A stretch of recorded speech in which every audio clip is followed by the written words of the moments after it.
오늘은 설교를 시작하면서 퀴즈 하나를 내면서 시작하려고 합니다. 여러분 한번 맞추어 보시기 바랍니다. 산에 살고 있는 것으로 누구를 만나도 먼저 말하지 않는 것은 무엇일까요? 예, 어떻게 이렇게 잘 아십니까? 예, 힌트는 오늘 설교 제목이었는데 알려주기도 전에 맞췄습니다. 메아리는 누군가 말을 건넬 때만 그 말을 받고 대울려내는 소리를 메아리라고 합니다.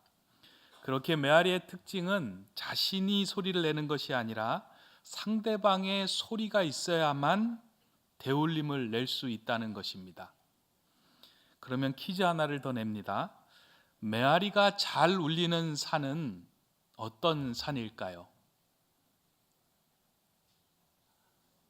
예? 넌센스 퀴즈가 아닙니다.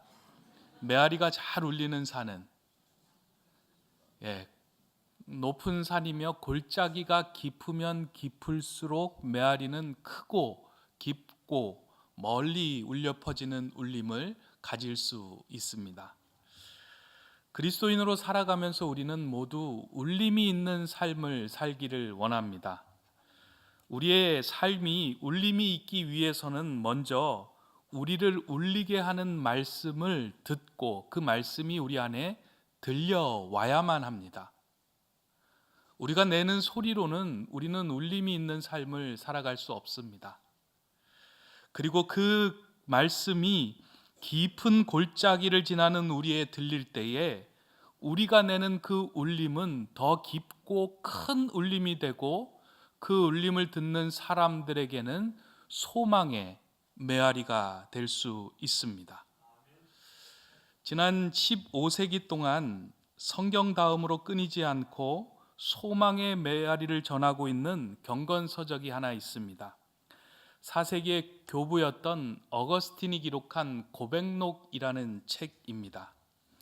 이 고백록을 기록한 어거스틴은 기독교 가정에서 태어났음에도 불구하고 자신의 채워지지 않는 그 갈망, 그 답답함을 채우고자 세상의 쾌락을 쫓기도 하고 세상의 학문을 쫓기도 하고 이단 사상에 심취하기도 합니다.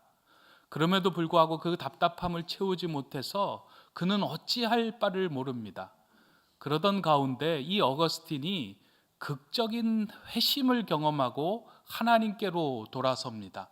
이 고백록에는 그 극적인 회심을 하게 된 사건을 하나 언급하고 있습니다.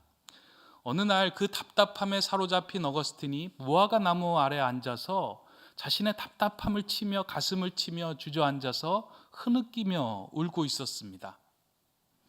그때 가까운 곳에서 소년의 소리인지 소녀의 소리인지 잘 구분이 안 되는 한 소리가 계속 반복해서 이 어거스틴의 귀에 들려오기 시작했습니다. 집중해서 들어보았더니 그 반복되는 말이 톨레레게 톨레레게 들고 읽어라 라는 말이 계속해서 자신의 귀에 들려왔습니다. 어거스틴이 눈물을 그치고 과연 이 노랫소리는 아이들이 어떤 놀이를 할 때 들려왔던 소리인지 궁금해하며 그것을 기억하기 시작하며 생각을 했습니다. 그런데 아무리 생각해 봐도 아이들이 놀이를 할 때 쓰는 단어가 아니었습니다. 그 순간 어거스틴의 마음에 이런 울림이 다가왔습니다. 성경을 펴서 읽어라. 그때 어거스틴이 자신의 앞에 있는 성경을 펴서 읽어 나가기 시작합니다. 낮에와 같이 단정히 행하고 방탕하거나 술 취하지 말며 음란하거나 호색하지 말며 다투거나 시기하지 말고 오직 주 예수 그리스도로 옷 입고 정욕을 위하여 육신의 일을 도모하지 말라. 로마서 13장 13절에서 14절의 말씀을 펴서 읽는 순간 어거스틴은 머리를 망치로 두들겨 맞은 것과 같은 느낌을 경험했습니다. 그 순간의 심정을 그는 이렇게 표현합니다. 그 구절을 읽은 후 즉시 확실성의 빛이 내 마음에 들어와 의심의 모든 어두운 그림자를 몰아냈다. 세상의 학문과 쾌락과 자신의 갈증을 채워줄 것들을 찾아 헤맸던 그의 인생에 하나님의 말씀이 통째로 그에게 다가오며 들리기 시작할 때에 어거스틴의 삶에 극적인 전환과 회심을 경험하게 되었다는 것입니다. 그리고 그 경험한 회심의 사건은 많은 사람들을 옳은 곳으로 인도하는 소망의 메아리가 되어서 울리기 시작했습니다. 말씀이 삶에 부딪히기 시작할 때 그 삶에서 울려내는 대울림은 힘이 있고 하나님을 증거하는 도구가 되기 시작합니다. 어거스틴이 경험했던 이와 같은 놀라운 사건은 어거스틴에게만 일어났던 사건이 아니라 이미 성경 속에서 성경을 기록한 많은 저자들이, 복음을 전해 들었던 많은 사람들이 그 말씀으로 인하여 자신의 삶이 변화된 놀라운 일들을 성경 곳곳에는 기록하고 있습니다. 특별히 지난 2월 깊은 뜻에서 읽고 있었던 시편은 온통 그러한 말씀으로 가득 차 있는 구절들입니다. 그 가운데 혹시 여러분들이 기억하실지 모르겠지만 시편에도 표제가 있는데 그 표제 가운데 마스길이라고 적혀 있는 그 시편의 표제들은 노골적으로 이 말씀이 우리를 살려내는 말씀이라는 교훈을 담고 시작하는 시편들입니다. 시편을 읽다 보면 여러 가지 제목이 각 장 앞에 적혀 있는 것을 봅니다. 그걸 시편의 표제라고 이야기를 하는데 오늘 우리가 읽었던 42편의 표제도 고라자손의 마스길이라고 기록되어 있습니다. 좋은 성경에는 기록되어 있습니다. 인도자를 따라 부르는 노래라는 그 표제가 기록이 되어 있는데 실제로 이 성경 원문을 보면 이것을 그냥 표제로 따로 두지 않고요, 42편 1절에 해당되는 부분이 고라자손의 마스길, 인도자를 따라 부르는 노래라고 시작하고 있다는 겁니다. 다시 말해서 이 시편은 누군가에게 하나님으로 인하여 소망을 두었던 그 하나님의 말씀으로 살아냈던 그 소망의 삶이 다음 세대에 읽혀지는 그 후대들에게도 읽혀져서 그 생명을 살리는 말씀으로 교훈으로 지어지는 시편이다라는 그 의미를 담고 이 시편을 기록했다는 것입니다. 표제 가운데 여러 가지가 있습니다. 다윗의 믹담이 있고 다윗의 식가연이 있고 다윗의 마스길이라는 시편이 있는데 이 마스길은 생각하다, 깨닫다, 교훈이라는 뜻을 가지고 있는 단어입니다. 이렇게 적혀 있는 시편을 읽으면서요, 하나님께서 우리에게 주시는 교훈을 찾아내지 못하고 하나님께서 우리에게 깨닫게 해주시는 말씀을 듣지 못하고 하나님이 우리의 삶 속에 개입하시는 생각하게 하는 그 말씀을 듣지 못한다면 이 시편은 우리에게, 이 말씀은 우리에게 너무나도 아까운 말씀이 됩니다. 혹시 여러분들 2월달 깊은 뜻 말씀을 묵상하면서 이 말씀 가운데 다가오시는 하나님의 은혜와 하나님의 마음을 경험을 하셨습니까?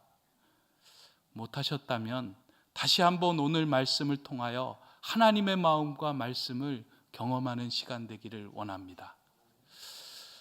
오늘 본문 1절은 우리가 너무 익히 잘 아는 구절입니다. 사슴이 시냇물을 찾기에 갈급함 같이 우리도 하나님을 찾기에 갈급합니다. 어려서 교회에서 신앙생활을 했던 분들은 이 찬양, 이 가사들이 여러분들 머리에 자연스럽게 떠오를 겁니다. 사슴이 시냇물을 찾기에 갈급함 같이. 저는 어렸을 때 이 찬양을 부르면서요, 상당히 목가적이고 상당히 하나님을 열망하고 찾는 아름다운 모습이다라고만 생각을 했습니다. 근데 시편을 읽다 보니까요, 이 구절은 목가적인 상황이 아닙니다. 사슴이라는 동물은 몸에 열이 많은 동물입니다. 그래서 이 열을 식히지 않으면 헐떡거리다가 심장이 뛰다 못해서 쓰러지고 결국은 생명을 잃는 일들도 종종 일어나곤 한다고 합니다. 그래서 뜨거운 심장, 타오르는 몸들을 식히기 위해서 물을 먹여서 그 열을 내려야만 하는 동물이 사슴이라고 합니다. 근데 오늘 갈급함같이라는 표현은 사슴이 아주 헐떡거리는 상황 속에서 물을 찾아 헤매는 모습을 표현한 내용입니다. 다시 말하면 너무나도 깊은 골짜기를 걷고 있는 시편의 저자의 모습을 헐떡거리는 사슴에 비유한 표현이며 묘사로 이 본문을 읽어가야 합니다.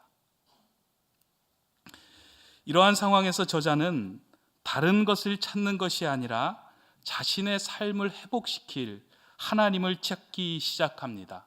그 이유는 하나님의 생기로 창조된 우리는 우리의 삶이 회복되기 위하여서는 세상의 방법과 세상의 소리를 들어서는 우리가 회복될 수 없음을 알았기 때문입니다.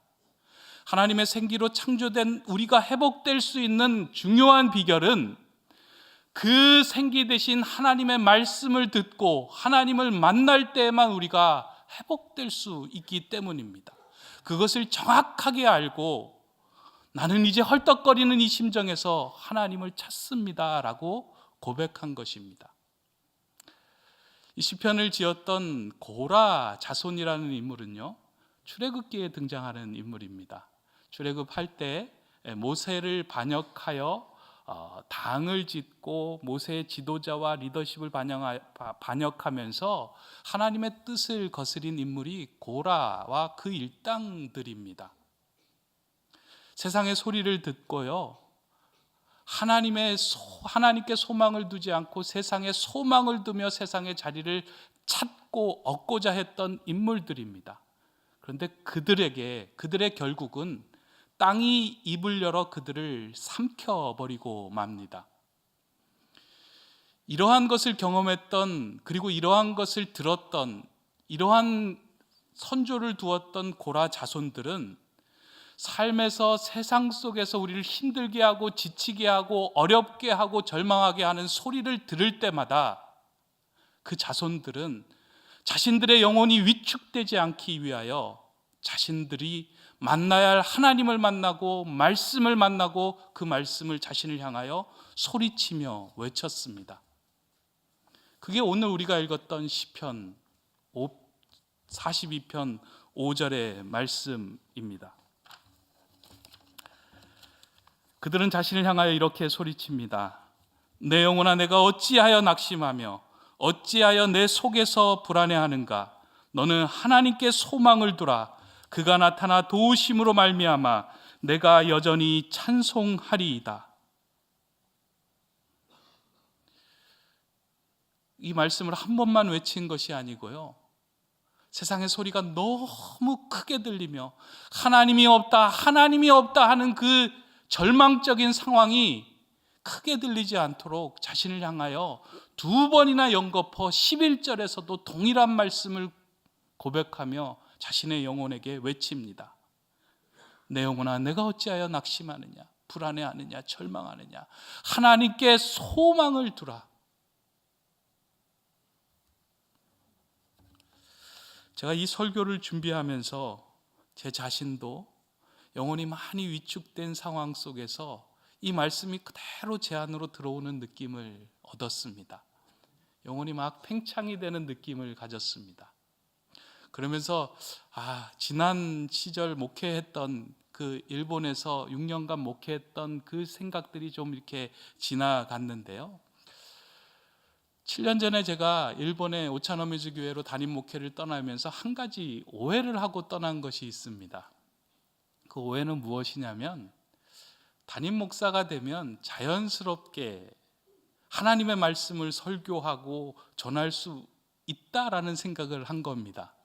그래서 이 강단에서 설교하는 것이 그렇게 어려워 보이지 않았습니다.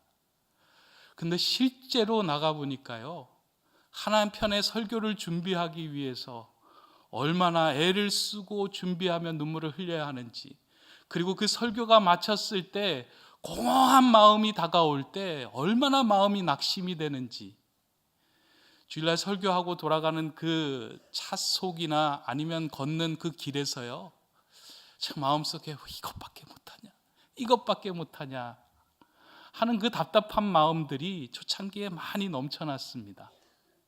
성도들을 위하여 기도하고 성도들을 품어주는 일들에 있어서 왜 이것밖에 못할까? 자꾸 그런 부족한 마음이 제 안에 넘쳐났습니다. 그러다 보니까 제 마음이 낙심되는 거예요. 주일이 불안해지기 시작하는 거예요. 말씀을 전하는 순간이 불안해지기 시작하는 거예요. 그러다 어느 날 제 마음속에 말씀 구절들이 다가오기 시작했습니다. 빌립보서 4장 6절의 말씀입니다. 아무것도 염려하지 말고 다만 모든 일에 기도와 간구로 너희 구할 것을 감사함으로 하나님께 아뢰라. 그리하면 모든 지각에 뛰어난 하나님의 평강이 그리스도 예수 안에서 너희 마음과 생각을 지키시리라. 그리고 또 오늘 우리가 읽었던 시편 42편의 5절 말씀, 내 영혼아 내가 어찌하여 낙심하며 어찌하여 내 속에서 불안해하는가? 너는 하나님께 소망을 두라. 그가 나타나 도우심으로 말미암아 내가 여전히 찬송하리이다. 하나님의 말씀이 들려오고 그 말씀을 붙들기 시작하니까요, 걱정과 불안에서 조금씩 놓여지기 시작하는 거예요. 이번에 새벽 기도를 이제 설교를 하면서 준비하면서 이 42편의 구절을 다시 읽고 묵상하면서 또 높은 뜻 정의교회 사역하며 시작하였던 제 영혼이, 위축되었던 제 영혼에 하나님께서 크게 말씀하는 소리로 들려졌습니다. 제가 아침 새벽 기도 설교를 하면서 제가 은혜를 받았어요. 그리고 저에게 말했어요. 내 영혼아 내가 어찌하여 낙심하며 어찌하여 내 속에서 불안해하는고? 하나님께 소망을 두라. 그가 나타나 도우심으로 말미암아 내가 여전히 찬송하리이다.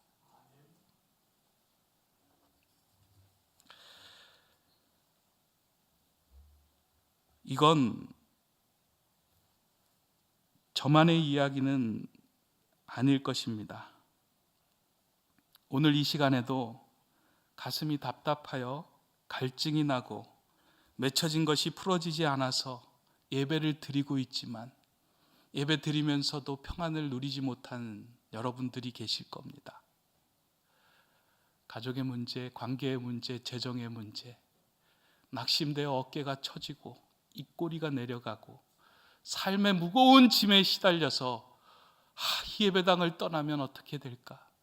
또 한 주를 어떻게 살아가야 할까?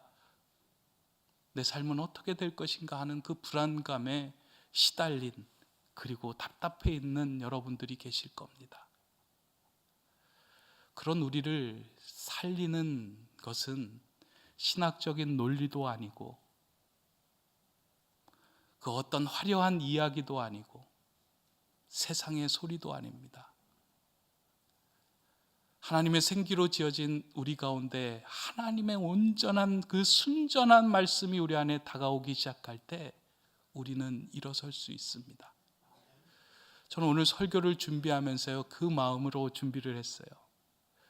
이 설교 한 구절을 가지고, 이 말씀 한 절을 가지고 답답해 있던 영혼들이, 그리고 절망해 있던 그 깊은 골짜기를 지나고 있던 우리 성도님들이 다시 일어나는 일들이 있으면 좋겠다.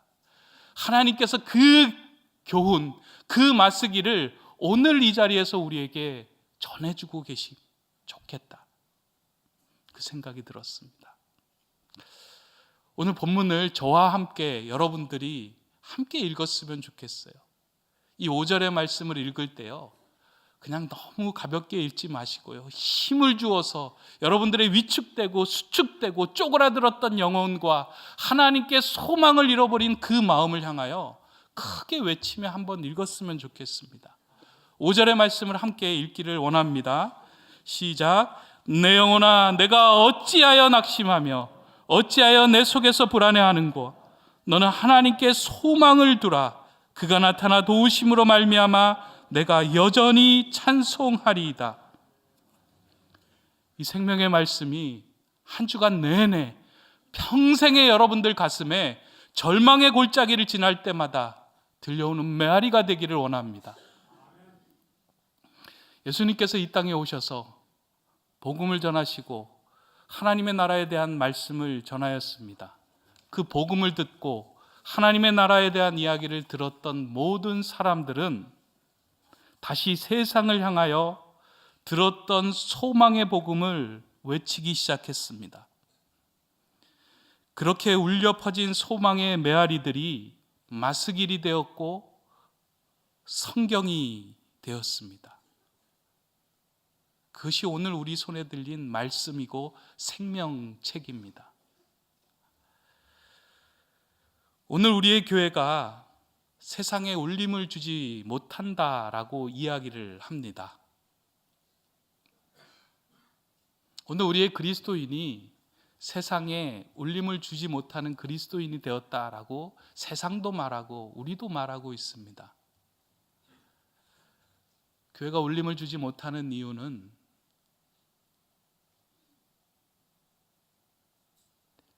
교회 안에 예배가 없기 때문이 아닙니다. 교회 안에 찬양이 없기 때문이 아닙니다. 우리의 성김과 봉사가 없기 때문이 아닙니다.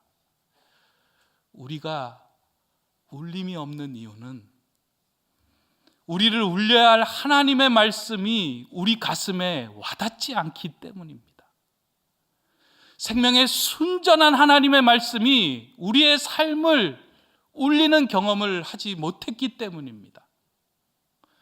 신학적으로 분석하고 논리적으로 따지고 어떻게 이것으로 우리를 살릴까 하는 그런 논리에 사로잡히는 것이 아니라 우리를 생명으로 살려낼 그 하나님의 순전한 말씀에 우리의 마음이 부딪히고 우리의 마음에 은혜를 경험할 때 우리는 세상에 울림을 전하는 소망의 메아리가 될 수 있습니다.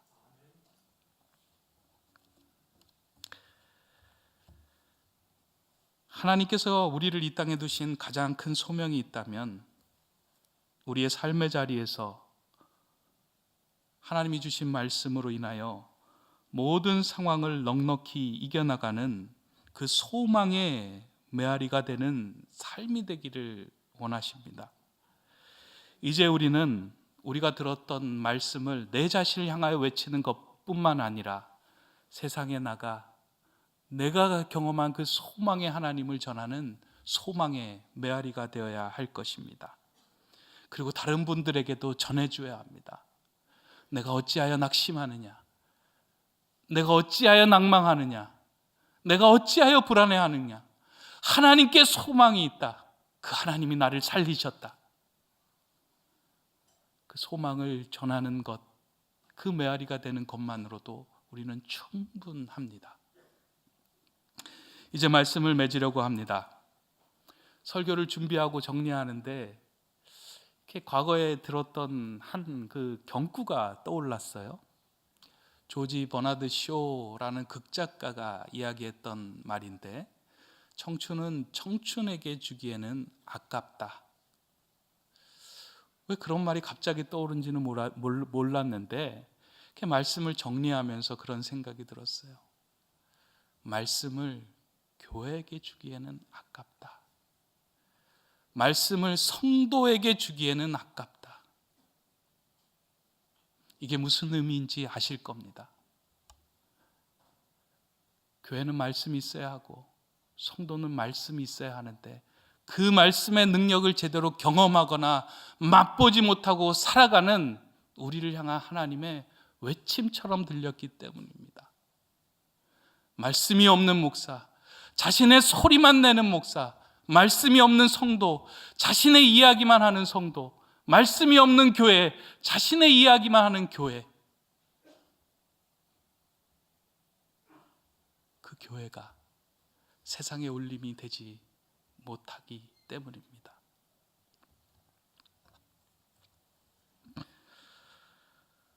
오늘 여러분 가운데 깊은 골짜기를 지나고 있거나 절망과 낙심 중에 있다면 기대감을 가지시기 바랍니다.